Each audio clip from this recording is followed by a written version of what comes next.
Hello, I'm Sunita Williams. I'm up here on the International Space Station. So this is Node 2.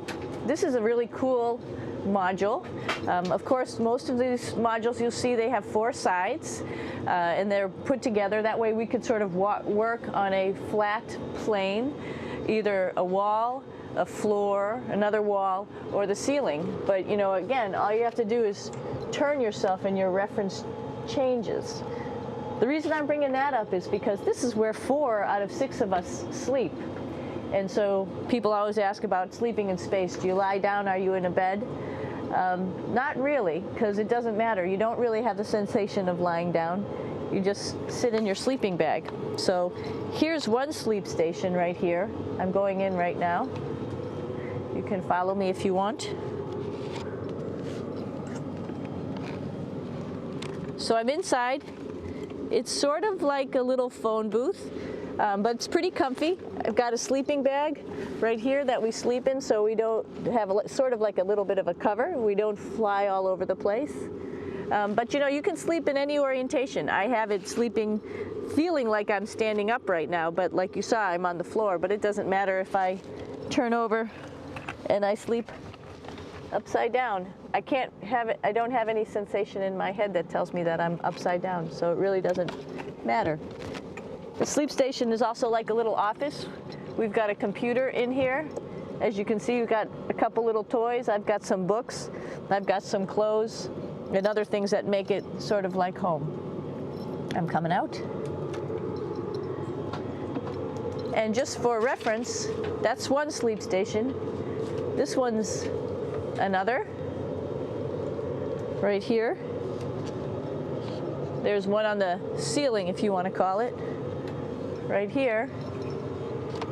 And then there's a 4th on the other wall over here. So all of us sleep in a little bit of a circle. All right, come on back. There's more to show you.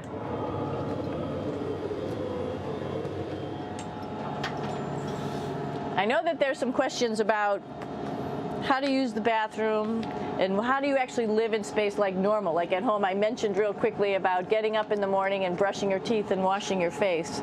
Well, how do you do that? Well, here is the bathroom essentially. You get up in the morning and we have a little kit and it has all the essential things that you need, like your toothbrush and toothpaste and brush. See how much better the brush makes my hair look? I'm just joking. It still stands up straight. It doesn't matter where you are. It's always going to stand up straight while you're up in space.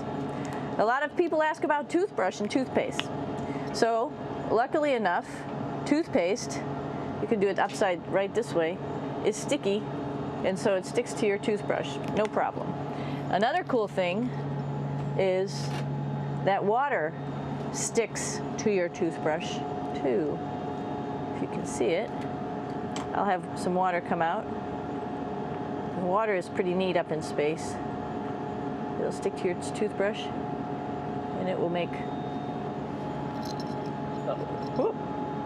a big bubble,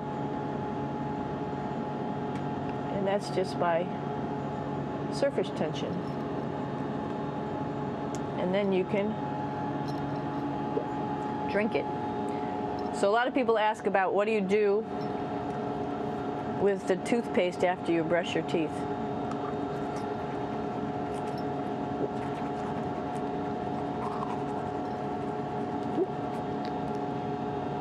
Two options. Swallow it, and it's sort of like mouthwash, but it tastes a little gross. Or you can just spit it out in a paper towel, and then you don't have to worry about it. Swallowing thing I wouldn't recommend at home. I'm only up here for 4 months, so it's not that bad. One of the most pressing questions about living in space, of course, is the bathroom. So let's take a look at that little piece of work. Come on in.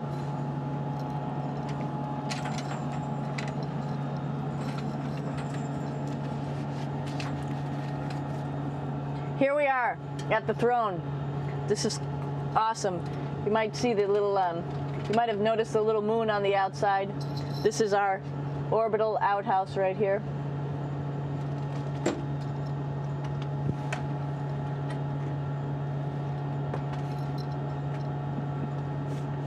And of course, it serves for two functions. Number 2, right here. I'll show you. But you see it's pretty small, so you have to have pretty good aim, and you'll be ready to make sure things get let go the right direction. And it smells a little bit, so I'm closing it up.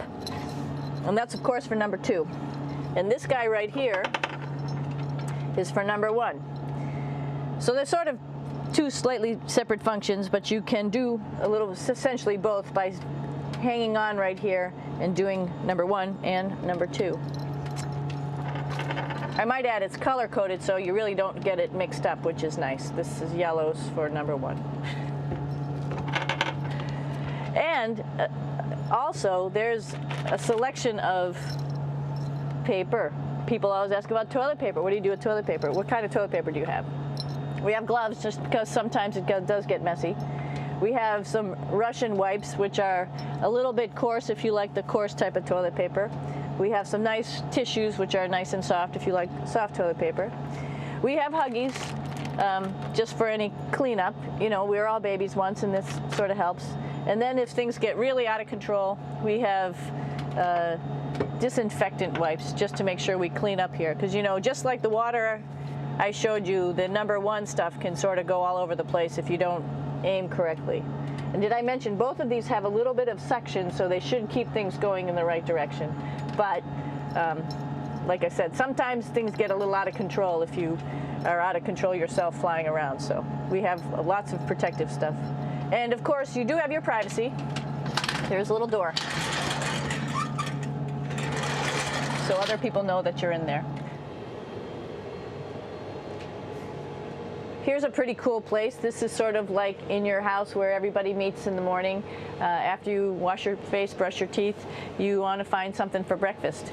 And this is our kitchen. You might notice there's all sorts of foods here.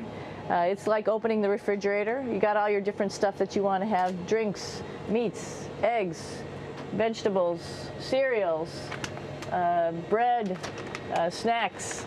And that's a good place. That's where you find all the candy. Side dishes, and then some little power bars just in case.